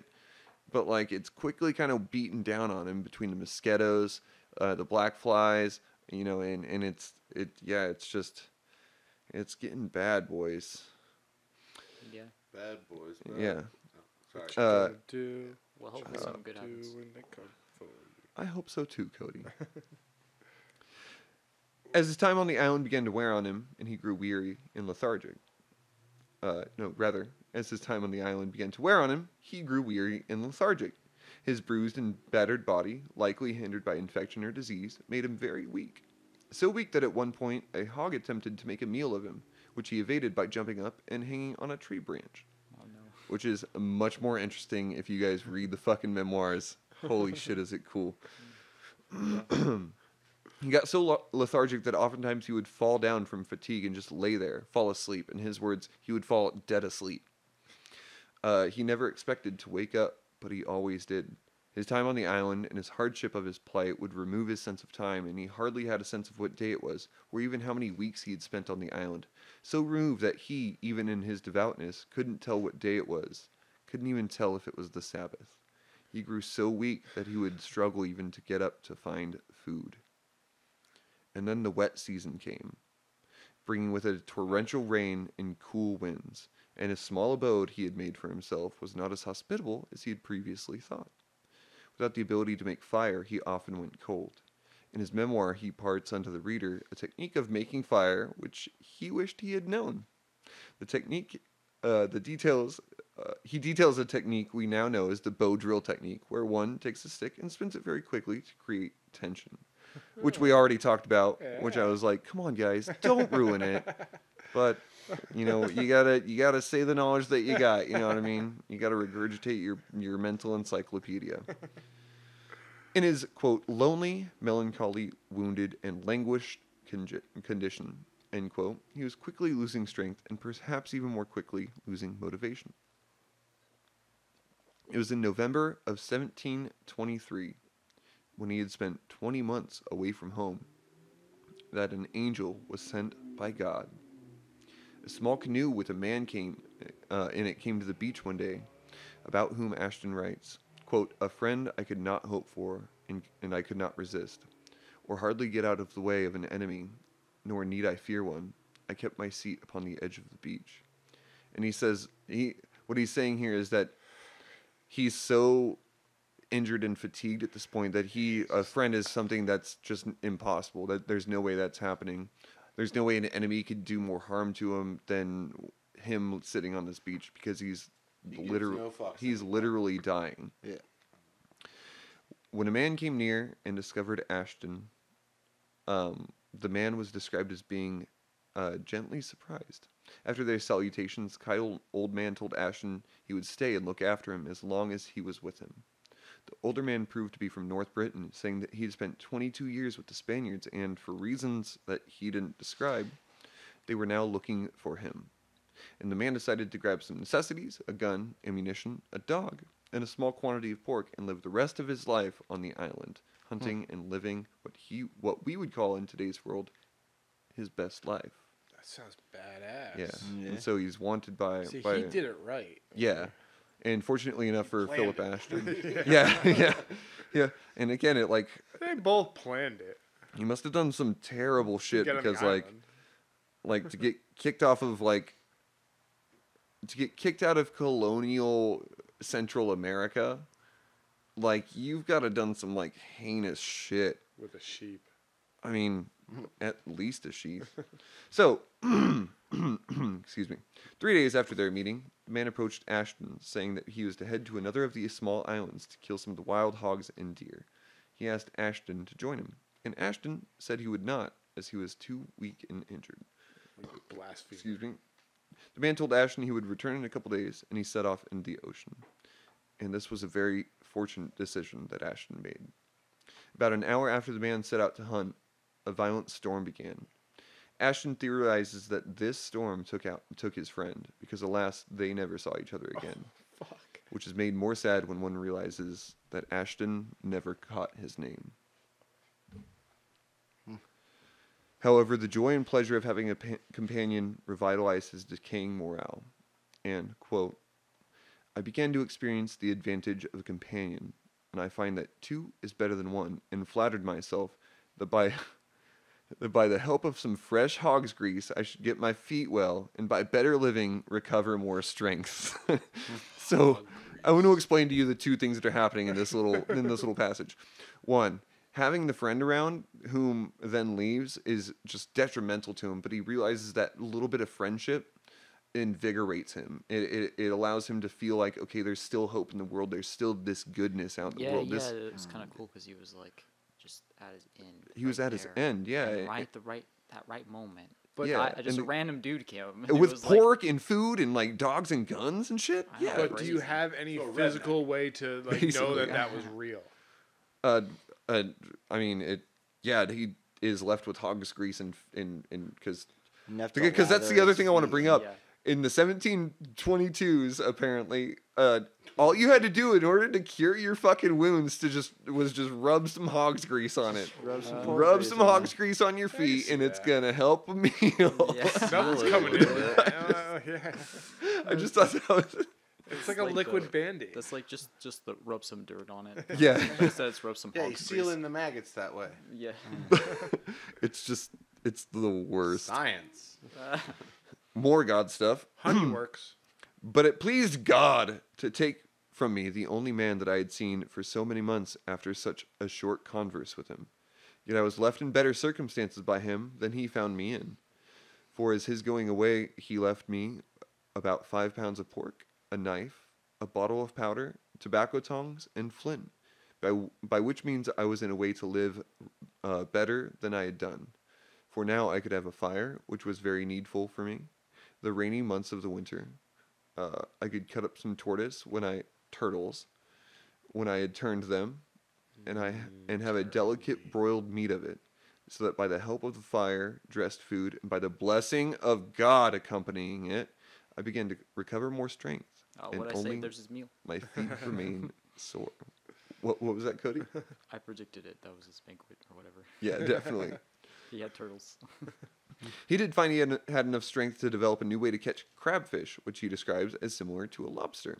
Sounds like crabs. Don't know. Don't give a shit. Crabfish. He would light a torch and stand on the beach in the waves, presumably at night, where these crabfish would wander towards the light and wait underneath it. He would quickly just stab a few with a homemade spear and throw them ashore, of which he only wanted, quote, only the great claws. So he didn't even eat the whole thing. He just wanted the fucking claws, which crabs. That's what I'm thinking. He later had found a canoe washed ashore, and thinking of his former friend, was disappointed that the ship had arrived without his friend. As it was further proof of his friend's demise. It piqued his interest when he realized that it was not his friend's boat, but a completely new one. He found that this boat gave him a bit of play, which is a psychological indication of comfort. He began to think of himself as, quote, admiral of the neighboring seas, as well as sole possessor and chief commander, end quote, of the islands. It also gave him mobility, and he used this canoe to paddle out to other keys. And he decided he needed some diversion, so he took his boat to the island of Banaco, Even now in more his popular known imagination, he's as not like the Guanaja. top. He's just like a mid-level, like the captain, like top level. But he's not like the president. He's not like. Well, no, He said admiral. yeah, he said admiral of the neighboring seas, which means that he's got this canoe, and again, he's getting like in this good mood, like he's finally starting to heal and feel better. He's got the reinvigoration of having his companion, and he's fucking playing. He's like, I'm the captain of the high seas. I'll tell you who I be. That's what I kind of picture of him. That's canon now. That's what Yeah. It gives, Now it's a musical, and I see Yeah, it. The Pirates of Penzance. Yeah, actually be a good movie. And so he took his boat to the island of Banaco, now Guanaja, which is an island he describes as, I believe, 13 to 17 leagues to the east of Rotan, which is the island he's on. And there's some very interesting history as to the name of the island, but we're going to have to discuss that later, because don't have time to talk about civil wars. But at this island of Guanaja, taking his newfound boat over to this place, he spotted a sloop at the eastern end of the island, so a small kind of fishing boat. And wanting to know more about them before they knew more about him, he went to shore, secured his boat, and spent literally 2 days wandering the island in their direction. It would have been easier to take the boat, but there was a lot of large and sharp stones, and they would have just quickly destroyed the boat. So he was like, fuck that, safety. When he peeked from the woods, the sloop had gone, and exhausted from his 2 days on the island, Ashton fell asleep against a tree on the beach.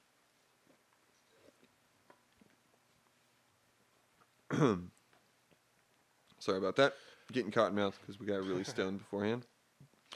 He awoke with a very literal bang.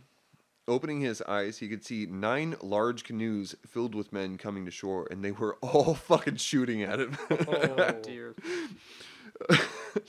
He woke with gusto and fucking ran as fast as he could with his injured feet into the woods behind him.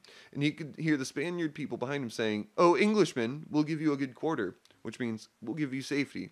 But mind you, they're saying, we'll give you room and board, we'll give you a place to rest. But they're fucking shooting at him. So, of course, he keeps running. Mm-hmm.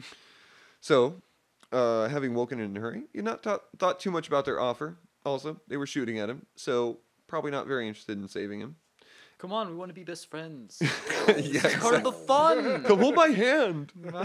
After they had gone from shore, he went back to the tree where he'd been sleeping. He saw, in his words, 6 or 7 shot had gone into the body of the tree within a foot or less of my head as I had sat down. And yet, through the wonderful goodness of God... This guy's so lucky, man. Yeah. Through the wonderful goodness of God to me, in the midst of all their fire, and though I was as a mark set upon for them to shoot at, none of their shot touched me, so did God as yet signally preserve me. So again, God like, doesn't I'm help kind of anyone. on his team when it comes to the God stuff here. Like, Well, that's what happened. Yeah, He seriously, used man. all the luck out with God. Yeah, he like- used it all on this one trip, and now all of us are fucked. So Bonacco didn't have as plentiful resources as Rotan had, and seeing as Rotan and was his, as he described, royal palace, he decided to make his way back after people started shooting at him. Fair enough. Yeah, I'd shoot at him too. Sometime in June 1724, he was upon his Let's bear. fly, lads. He was upon his bear. Cheerio. Chip, cheerio. I'm off. I'm off from you and your kind. So, sometime in 1724, 2 years after he'd been on this island, 2 years after he'd been goddamn abducted, Shanghai. he was upon his bare island, the one that didn't have anything on it, against the mosquitoes and black flies. He saw 2 mosquitoes making for the smoke from his fire on the mainland, where he had his what he described as the mansion later on. Making his way very cautiously back to shore, he decided to offer hospitality.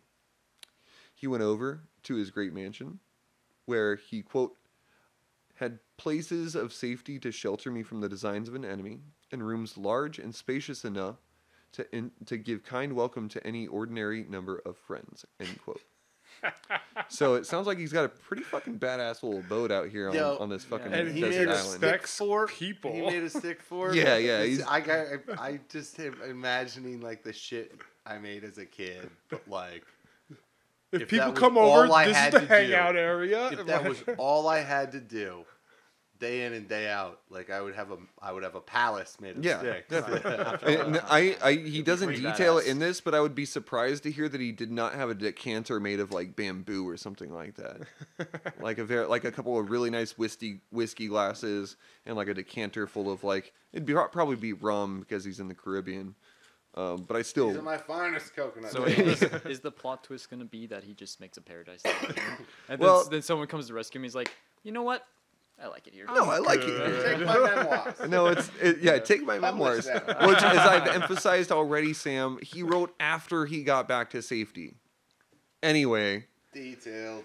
This is God's land. so he now. made for the beach and showed himself as unarmed. Yeah, maybe And it was God just told us it afterwards. Like, they're really good friends and everything.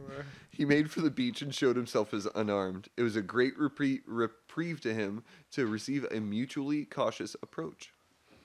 The men in the canoes yelled, asking who he was and if he was alone. And after a short time, the men came to shore and introduced themselves as Baymen, who were the earliest European settlers in Honduras.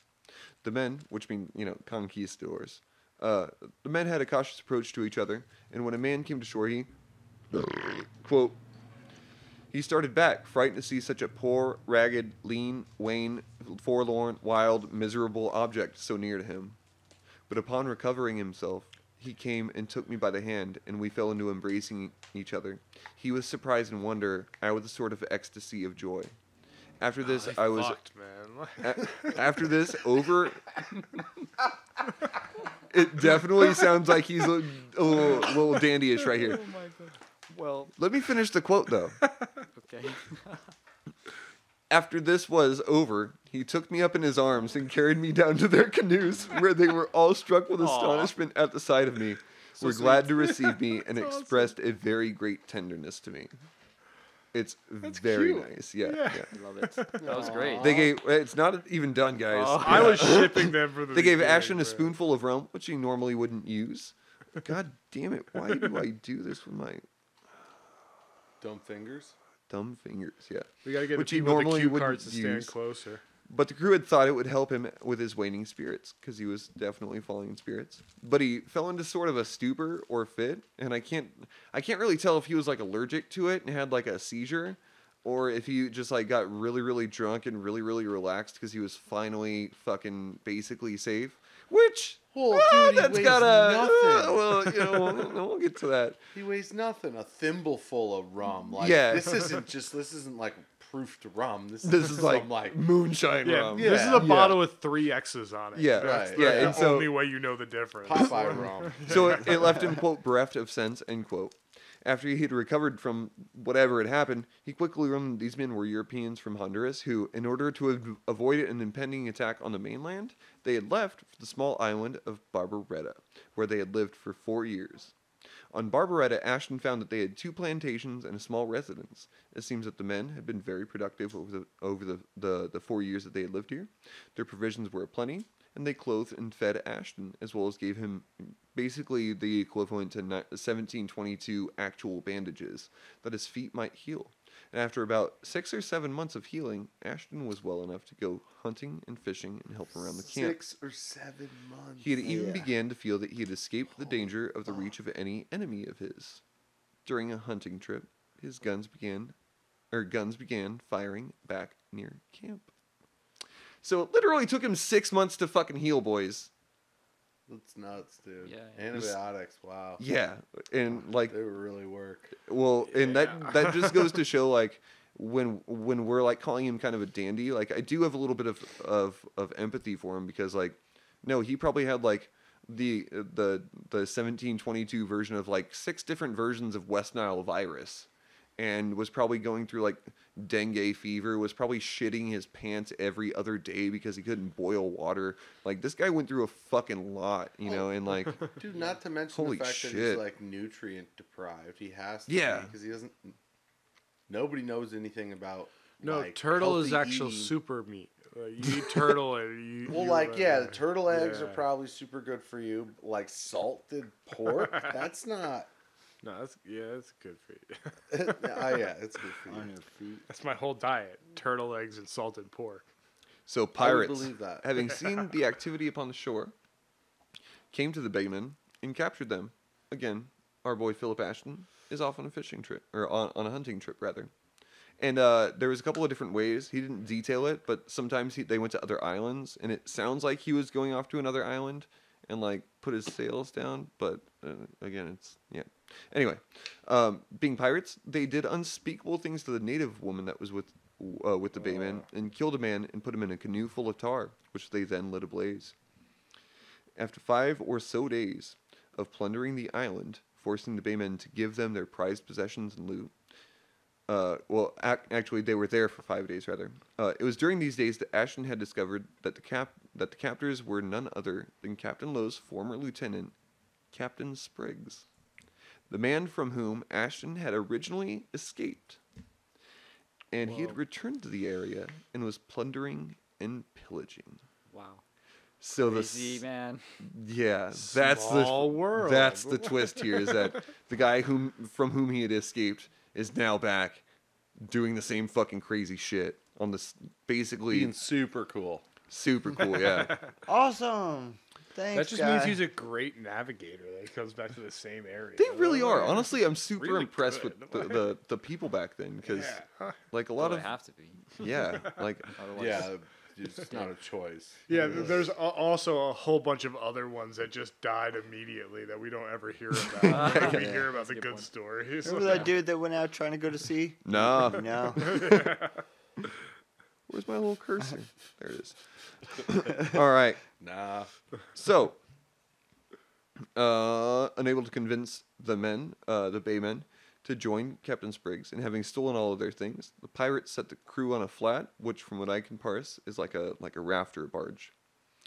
Back to shore, the Baymen were released, and Spriggs and his pirates had left. Having survived the attack, the Baymen made a plan to head for the mainland, being the bay being Honduras.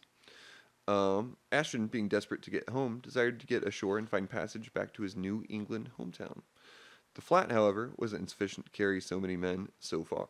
It's Rather about than having- 20 miles. Yeah, and this was about 200 miles or so, give or take. I know that they talked about it in leagues, and it was like 70 leagues, which is times 3.5. So do the math. It's a pretty big distance.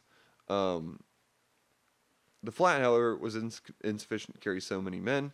Rather than having all the men on board one boat, Ashton and a man named John Simons and, quote, his Negro ventured to stay on Barbaretta and wait for Jamaican traders in the area to ferry them to Jamaica. Then Ashton could find a safer way north to New England, which was kind of the trading route from Jamaica. So it's a pretty good plan. So while the hold on, Irie. While the men waited for the season for Jamaican traders to arrive, they spent their days gathering supplies, hunting, and just generally providing provisions. During their wait, the men decided to make for Banaco once again, where they saw several ships in the harbor. This being the place where Philip Ashton was nearly shot to death by a bunch of Spaniards. So they decided to go to Banaco, where they saw several ships in the harbor. A ship came to shore, and Ashton, having spent time observing them, like a day and a half, concluded that these men were friendly Britishmen, coming ashore for water. And then Ashton proceeds to go out and meet the men openly, bearing his arms outward in kind of like a hug pose, to which they respond by asking who he is and what he is doing. They detail themselves as honest men about lawful business, and Ashton tells them that there is no one on the island interested in hurting them. The British men were heading to Jamaica, with the brigantine ship being a ship out of Salem, which was only 3 miles from Ashton's parents' house. He said he had his difficulty saying goodbye to Mr. Simons, who wept heartily at the parting, but I was forced to go through for the joy of getting home. Because again, the ship is going 3 miles away from Marblehead, Massachusetts to Ashton's home. Right, so he's got to leave his boyfriend. Exactly. So at the end of March 1725, their ship set sail, and he was delivered first to Florida and then to Salem, Massachusetts. Using his words, quote, "We arrived upon Saturday evening, the 1st of May, 2 years, 10 months, and 15 days after I was first taken by the pirate Lowe, and 2 years and near 2 months after I had made my escape upon him to Rotan Island.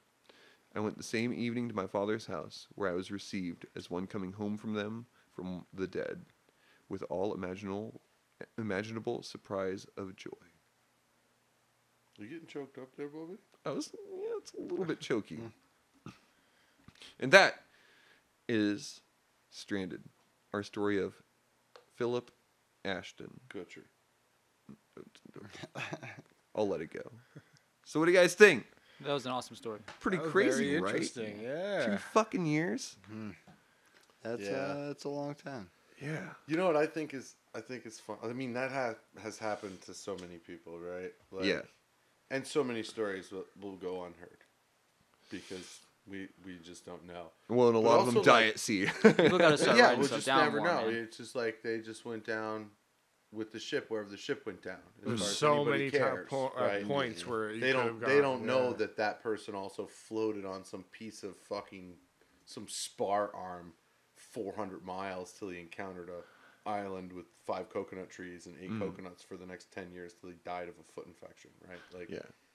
how many thousands of times has that happened? Right? Well, and again, what's very interesting about Philip Ashton's story is, turns out the whole time he was on Rotan, just like not that far away from him was this island where there was this thriving community, and it was I want to say like 80 strong. So when he got picked up by those people, he was literally like, that was the uptick to this whole story. And then the pirates fucking come back, and it's just like, God damn it, fucking pirates Right. ruin everything.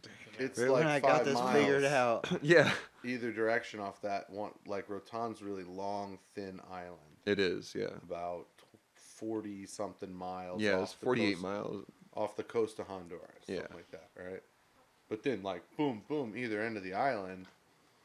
It's like a hot dog with two beans. and basically like Bar- 5 Barbara- miles away each direction. And basically, Barbaretta Put is like beans the at the end end of of the your hot hot dog? dog that your kid bit into, but decided he didn't want to eat. So it's like slightly separated from the rest of the hot dog, but it's still on the bun. You know what I mean?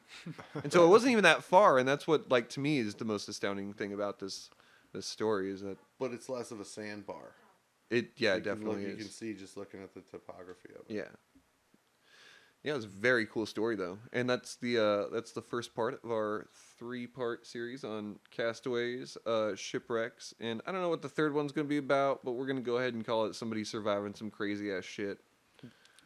Did he have a family? Did he get married? He did. I mean, I actually That's some very interesting stuff that I didn't think about putting together. What he did He's after. got Yeah, a what he story did to tell. after that. He had Yeah, a story to tell his son. yeah. Right, he lived two more years, and he died drunk in a snowbank in a Massachusetts winter, stumbling home from the bar after getting into an argument with his mother. Yeah, That's he came back and killed 16 people. Yeah. he then went to London and became the Jack the Ripper. Oh dear. It's all No, bad. and I mean, I'm just gonna assume based upon like what I know about his family and the way he grew up is that he probably lived to go on and get either an education or work really hard. So I presume that he got a wife and had kids and stuff like that. And because it seems like he always wanted to do what we would deem as like the blue collar quote unquote right thing to do. And so I don't think that he went back home, and I know he hit the seas again, but I'm just saying I think that he did have a pretty well-rounded life, and he ended up dying something like 30 years after getting back to the mainland. So he definitely had at least a long one. Read it. The actual. He died in his early 50s. And we all know that Jack the Ripper was H.H. Holmes. We don't know that as a fact. Oh, it's I just do. we can I'll show you some pictures. lead our speculation into it. So, what do you guys think about the most infamous Captain Lowe? Oh, that was the pirate dude, right? Yeah. Yeah, I liked him. I mean, pretty well-rounded when rad. it comes to a pirate. Not only do you get the guy you came back, it sounds like he knows how to navigate Save the boat. doctor. Yeah. Yeah, exactly. He knows how to self-preservation. Captured And then his himself up a Lieutenant fleet. Spriggs came back to try to yeah. fuck everyone up too. He had a So that was fleet. pretty cool. Yeah, he had a fleet. Yo, he had not enough like boats to break one. Not like Yeah. not like one boat and he's just floating around kind of robbing people. He's got a fleet and you're like, oh shit. You got to be doing something right if you Admiral have a bunch of Lowe. boats because one of them could just break Yeah, off. Admiral Love. Well, and that's why I'm really glad that because it's like a 7,500 word essay that I wrote for this thing, and I thought about editing out the pirate script or the pirate agreements, but it actually worked really well into the rest of the story, and I thought about just taking it out because I was like, this is a really fucking long story, like. Holy But shit! that really just shows you the times and the and it shows gives you the how like feel of it. they're bloodthirsty, yeah, and they're willing to like fuck over other people, but they're not absolute like They got some code to them. yeah, they got a code of conduct, and they're like Sure, they're going to get you to sign the piece of paper because then it gives them, like, legal authority. They want It's willing like a business, passengers. man. Yeah, it is like a Yeah, business. profession. it's step one to the privateering is condition. what they were Kill called. the others. Right, they're privateers. They're not pirates. There's a town in Florida like St. Clements or something like that. but Marco? Marco? Pollo. But they have like a island. bunch of they have a really badass pirate museum there. Shit. And like they have a lot of like that Pirate kitsch? yeah, it's like just about just about anything dealing with pirates, and they have old like ships there. And, Oh, I'm going to have to take my Uncle Marty there. it's also got the medieval weapon torture weapon museum and Ripley's Believe It or Not museum all on the same strip. It's a nice afternoon. Hell yeah. Well, this has been your podcast, Black Sheep and Bad Apples. We've been talking about a little bit of privateering and stuff like that. I want to thank you, Mr. Shawn, here at Fourth Corner, for having us. All right. Sam, as always, you've been I'm here. a lovely little bitch. No, glad to be here. And Mr. Joe Dacey, it's been a Oh. fucking pleasure. Beautiful And story. Cody, it's such a great opportunity to have you on, man. Yeah, You're doing thanks. a new little thing on YouTube now, right? Yeah, I just started a channel. Yeah, you want to talk a little bit about that? Yeah, it's called Twin Caterpie. It doesn't have space between Yeah. them. Caterpie's obviously a Pokemon. Yeah. He's a caterpillar. I like caterpillars, so Yeah, and so he's pretty cute. I don't know. I just thought the name would be fun. No one else had the name, so I used that, and I think it goes good because I made a cool intro with it. hell yeah. Nice. And it's just worked a out. little gaming channel where you get So together with yeah, like, new it's friends. the kids at school, because I work at a school. They're like, hey, you sound like a YouTuber. What's your channel? And I was like, maybe I am. And Maybe so, anyways, they really wanted to watch my stuff. So I was like, all right, I gotta make something for them. Hell yeah. so they can they can enjoy it. Because otherwise, I let them down. I don't want to let anybody down. Plus, Yeah, definitely. I kind of always wanted to do it anyways, so I was Yeah. like, all right, I'm just gonna do this. Well, I definitely want to come on there and play some video games with you. Oh It man, sounds I would like love if you a came on. freaking Yeah, great time. It would be great, man. Yeah. No, so yeah, I'm doing some it's just gaming stuff right now, but I'm gonna do a few other things on it. Hell yeah. Yeah. Because Well, like when I started, I was like, and I finally got the first video on there. I was like, this is amazing. The possibilities are limitless here. yeah. And I'm really excited to try all kinds of things. Yeah. So yeah, no, I did something on Smash Bros. Just to test it and see how it would turn out. And I saw almost that thought- video. It was great. Thanks. It made me crack up. I'm pretty proud of it. I actually considered not putting it on there because I didn't think it was good enough until I edited, and then I was like, I did all the work, and it turned out pretty good. So Well, I'll have you know that I started this podcast because I knew that I wasn't going to be very good at podcasting, and it's something that I'm trying to like get better at. And so I just want to invite you to always try to get better at whatever you try to do. I do. And That's yeah, and I want to thank you that's for the way I being live. on here. As you listeners already know, I'm Lauren O'Brien. Thank you guys for listening. Black Sheep and Bad Apples, baby. Pop, pop, Wah, wah, wah, wah. Fuck Hobo Johnson.